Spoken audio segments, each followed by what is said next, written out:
तस्वीरें भारत बांग्लादेश बॉर्डर की हैं, जहां बड़ी संख्या में बांग्लादेशी हिंदू इकट्ठा हुए हैं। दरअसल ये सभी लोग बॉर्डर के पास खड़े होकर भारत की सीमा में दाखिल होने की गुहार लगा रहे हैं। मीडिया रिपोर्ट्स के मुताबिक इनमें से अधिकांश हिंदू हैं जो बांग्लादेश में हिंदुओं के खिलाफ हो रही हिंसा से भयभीत हैं और भारत आना चाहते हैं।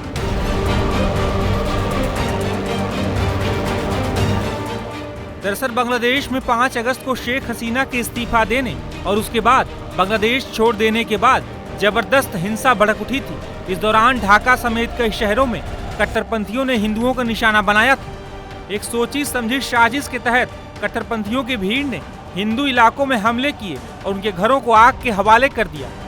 यही नहीं, कट्टरपंथियों ने कई मंदिरों को भी नुकसान पहुंचाया था। इस वजह से बांग्लादेश के ये अल्पसंख्यक हिंदू किसी भी तरह भारत आकर अपनी जान बचाना चाहते हैं। हालांकि पहले तो कई लोगों ने बांग्लादेश में हो रहे हिंदुओं के खिलाफ हिंसा को नकारने की कोशिश की थी, लेकिन अब तो बांग्लादेशी मुस्लिम भी हिंदुओं के खिलाफ हो रही हिंसा की बात स्वीकार कर रहे हैं। भारत में बांग्लादेश के कई छात्र भी अलग अलग कोर्सों में पढ़ाई करते हैं देश के अलग अलग शहरों में, और हमारे साथ इस वक्त ऐसे ही 2 छात्र हैं जो कि बांग्लादेश के रहने वाले हैं और ढाका जिले के हैं, और ये गुवाहाटी में जो है इंजीनियरिंग की पढ़ाई कर रहे हैं। ये 2 लोग मौजूद हैं और फिलहाल ये कूच बिहार के यानी कि आईसीपी पे हैं, और यहाँ से अब वो आगे का रुख करेंगे। हम इन्हीं लोगों से बात करते हैं। क्या नाम है आपका? आफ्ताब खान। आफ्ताब, ये बताइए कि अभी मौजूदा माहौल कैसा है, जो आंदोलन हुआ और उसके बाद जिस तरीके से चीजें बदली, क्या माहौल है? बताया जा रहा है हिंसा का माहौल बना हुआ था बहुत जगह। हाँ, ये तो सही है, थोड़ा दंगा चल गया वो में हमारा कंट्री में। वो क्या है ना, वो डिक्टेटर गवर्नमेंट थोड़ा डिक्टेटरी कर लिया, तो हम लोगों का तो फ्रीडम कंट्री है, तो फ्रीडम कंट्री में ये ऐसा डिक्टेटर नहीं नहीं चलता है। तो हम लोगों का डिसाइड नहीं है, ये डिक्टेटरी बर्दाश्त नहीं होना चाहिए। तो हम लोगों का चाहिए, तो हम लोगों को उसको रिजाइन देने के लिए बोला, लेकिन चला गया ये। अच्छा, ये बताइए कि भारत में जो लोग रह रहे हैं उनको चिंता है कि जो वहाँ पर अल्पसंख्यक हैं, माइनॉरिटी हैं, हिंदू हैं, खास करके आपके दोस्त यार भी होंगे, उनको बड़ी चिंताएं हैं कि उनके साथ बुरा हो, और ऐसी कुछ तस्वीरें भी आई कि नुकसान पहुंचा है मंदिरों को, ये वो। तो उनको लेकर अब क्या है लोगों के मन में कि कैसे उनका साथ देना करना, या जो लोग ये कर रहे हैं वो क्यों कर रहे हैं ऐसा? देखिए, ये थोड़ा डिफिकल्ट है थोड़ा, लेकिन हम लोगों का मन में ऐसा कुछ नहीं है। हम लोग हिंदू मुसलमान सब एक ही है, भाई भाई है। तो कुछ मेजोरिटी पीपल है जो उन लोगों का पता है, तो हम लोगों का हिंदू नहीं चाहिए, ये नहीं चाहिए, उसका हम लोग खुद विरोध करता है।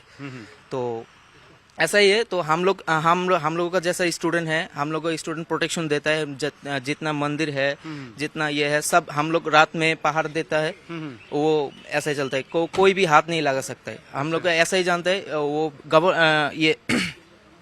वो डेमोक्रेटिक बांग्लादेश है, तो हम लोग चाहिए पीसफुल डेमोक्रेसी चाहता है। हम लोग ऐसा ही जानता है, हिंदू मुसलमान सब समान है, हम लोग भाई भाई। आप तो पढ़ रहे हैं, अच्छी बातें कर रहे हैं, डेमोक्रेसी की बात कर रहे हैं, लेकिन बहुत लोग राजनीति के आड़ में जो है नुकसान भी पहुंचा रहे हैं, और ऐसी तस्वीरें आ रही हैं। लोग बॉर्डर्स पर पहुंच के निकलना चाहते हैं, उनको आप क्या कहेंगे कि कम से कम ये सब ना हो चीजें? देखिए, पॉलिटिशियन का नॉलेज तो मेरा थोड़ी कम ही है, तो मैं पॉलिटिशियन की बात नहीं करता हूँ।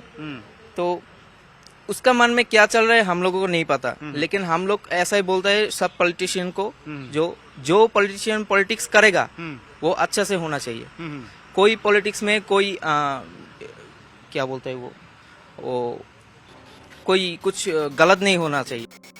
हालांकि अब शेख हसीना के तख्ता पलट के बाद बांग्लादेश में अंतरिम सरकार ने कामकाज संभाल लिया है। अंतरिम सरकार के मुखिया मोहम्मद यूनुस बांग्लादेश में हिंदुओं समेत बाकी अल्पसंख्यक समुदाय के लोगों की सुरक्षा को लेकर अपील कर रहे हैं।